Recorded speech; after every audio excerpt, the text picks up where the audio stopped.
Assalamualaikum warahmatullahi wabarakatuh. Alhamdulillah wa syukurillah, la haula wala quwata illa billah, amma ba'du. Yang saya hormati Bapak Samad Pujiono MPD selaku dosen pengampu mata kuliah komunikasi interpersonal. Juga yang saya hormati Bapak Ibu rekan-rekan mahasiswa Prodi MPI Al-Hikmah Bumi Agung. Pada kesempatan kali ini saya Nanang Dahmi dan Muhammad Lutfi Wildani akan mempresentasikan dari video ini, yaitu submateri dari komunikasi interpersonal, yaitu komunikasi diadik dalam komunikasi interpersonal. Langsung saja saya bacakan. Komunikasi diadik disebut juga two-way communication, adalah proses komunikasi yang terjadi secara dua arah antara satu orang dengan satu atau dua orang lainnya yang saling berhadapan langsung atau face to face. Dengan kata lain, komunikasi diadik merupakan bentuk khusus komunikasi antar pribadi atau interpersonal. Komunikasi diadik yang hanya melibatkan dua individu, misalnya suami istri, dua sejawat, atau guru dan murid. Perlu diingat, komunikasi diadik hanya dilakukan oleh dua orang yang saling bergantian menjadi komunikator atau komunikan. Kita sering melakukan komunikasi ini baik sebagai pendidik, sebagai orang tua, atau pasangan, atau juga teman dalam masyarakat. Ada beberapa ciri dari komunikasi diadik, antara lain di sini ada 4 ciri. Yang pertama, komunikasi dilakukan antara dua orang.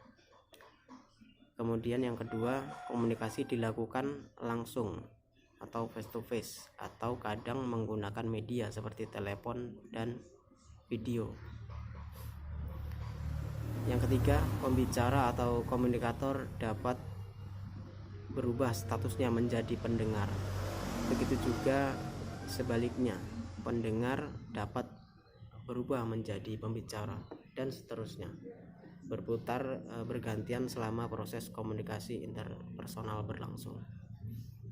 Tetapi komunikator utama adalah si pembawa pesan atau yang pertama-tama menyampaikan pesan, sebab dia adalah yang memulai komunikasi dan mempunyai tujuan.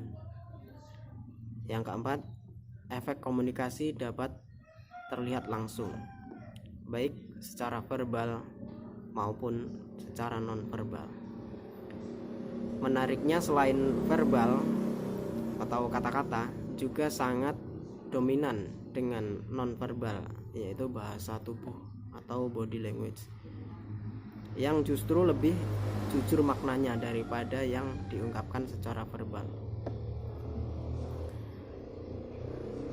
Ada beberapa contoh bahasa tubuh atau gestur, gerak-gerik. Misalnya, gerak sering membetulkan posisi duduk, itu tanda dari gelisah. Atau postur, sikap tubuh, misalnya di Indonesia sering dikenal membusungkan dada atau pertanda sombong, menundukkan kepala, tanda merendah, berdiri tegak, tanda berani, atau bertopang dagu, tanda berduka atau bersedih, menadahkan tangan, tanda bermohon, seperti ini, menadahkan tangan. Selain itu ada facial expression atau ekspresi muka, misalnya muka kaku disertai mata terbelalak, pertanda takut. Kemudian muka ditekan disertai mata dikerutkan ke depan, pertanda muak. Atau selanjutnya, muka rileks disertai senyum, pertanda sedang bahagia. Kemudian muka kencang disertai mata melotot, tanda seseorang marah. Contoh lain adalah simbolik clothing atau pemakaian simbolik, misalnya warna pakaian serba hitam tanda sedang berduka atau berkabung. Kemudian ada beberapa hal lagi dalam materi kali ini akan dilanjutkan oleh Saudara Lutfi Wildani. Saya persilakan. Bismillahirrahmanirrahim. Di sini dari kelompok kami, yaitu saya dengan tadi pembawa acara Mas Nanang Dahmi akan mempresentasikan suatu ya, sudah di oleh Mas Nanang sudah disebutkan, yaitu komunikasi diadik ya. Dan udah ada pengertiannya, yaitu komunikasi diadik adalah komunikasi antara dua orang saja. Di sini saya akan menjelaskan tentang ciri-cirinya. Yang pertama, komunikasi dilakukan antara dua orang saja. Ya, jadi dua orang saja. Komunikasi dilakukan face to face, bisa menggunakan video call ya. Kalau kita menggunakan telepon atau video call, itu sudah termasuk komunikasi diadik. Jadi hanya dua orang saja, tidak lebih.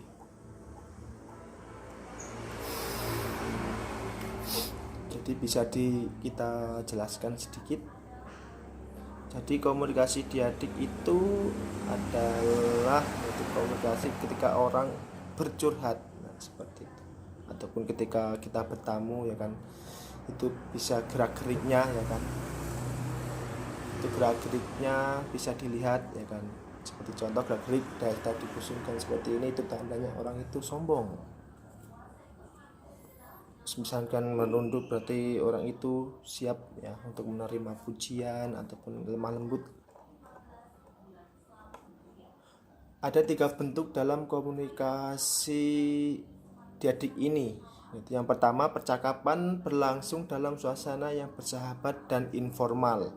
Ingat, suasana yang bersahabat, tidak suasana ketika kita marah terus kita langsung ngobrol. Biasanya itu malah menjadi provokasi.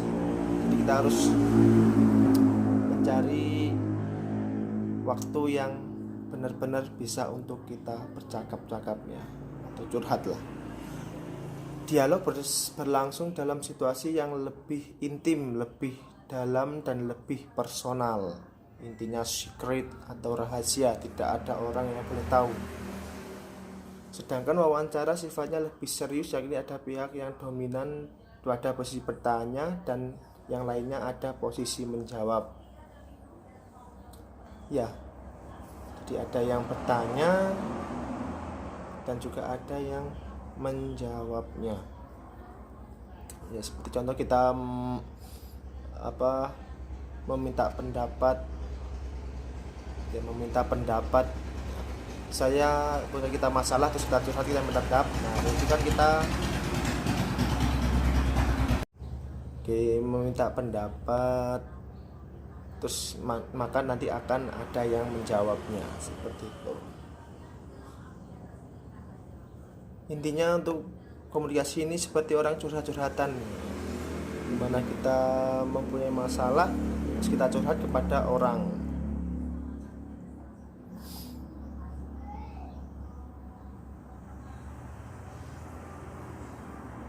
Komunikasi diadik yang merupakan komunikasi antar pribadi dilakukan untuk mencapai tujuan tertentu, antara lain untuk menyampaikan informasi, menggali informasi, berbagai pengalaman, mengembangkan simpati, melakukan kerjasama, mengembangkan motivasi dan mengungkapkan isi hati atau ide. Nah, itu ya salah satunya tadi kita curhat.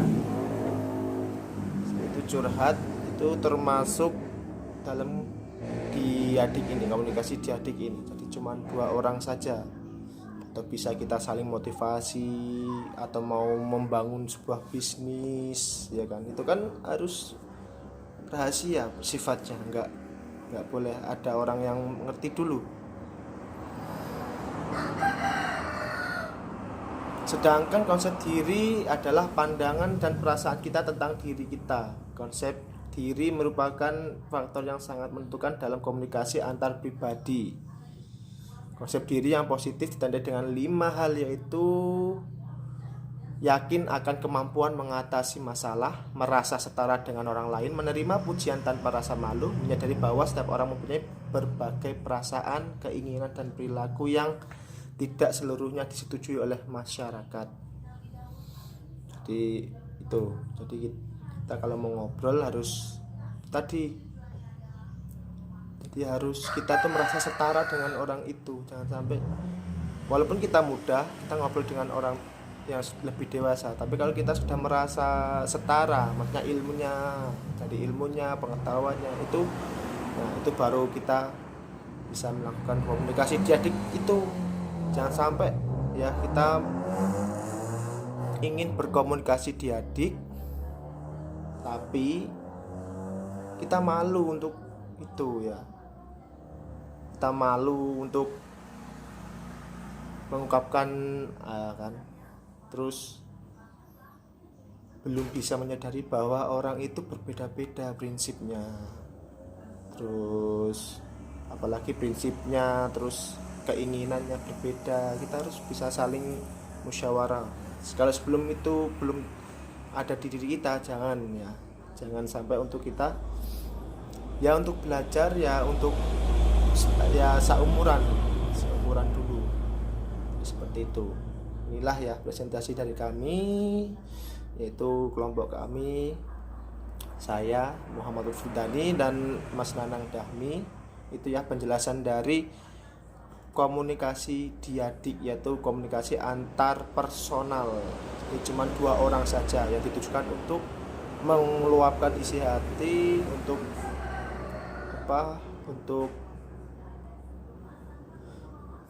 saling memotivasi, meminta pendapat ataupun berbisnis ya, itulah.